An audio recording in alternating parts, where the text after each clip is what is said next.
سلام. اهل سنت بعد از خوندن سوره حمد تو نمازهای یومیه‌شون میگن آمین.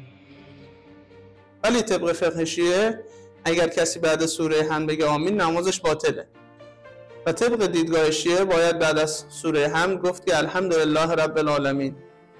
میدونیم فلسفه‌اش چیه؟ به خاطر اینکه ما در آیات انتهایی سوره حمد میخونیم خدایا ما رو به راه راست هدایت کن، راه کسانی که به اونها نعمت دادی، نه راه کسانی که بر اونها غضب کردی.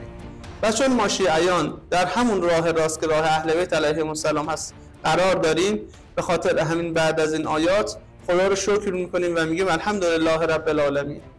اما اهل سنت چون فرسنگ ها با این راه فاصله دارن، هر روز از خدا طلب میکنن که خدایا ما رو به راه راست شیعیان هدایت کن، ولی این دعا هیچ موقع با هیچ آمین مستجاب نمیشه مگر اینکه اهل سنت به امامت و ولایت امیرالمؤمنین علیه السلام بعد از رسول خدا صلی الله علیه و آله ایمان بیارن.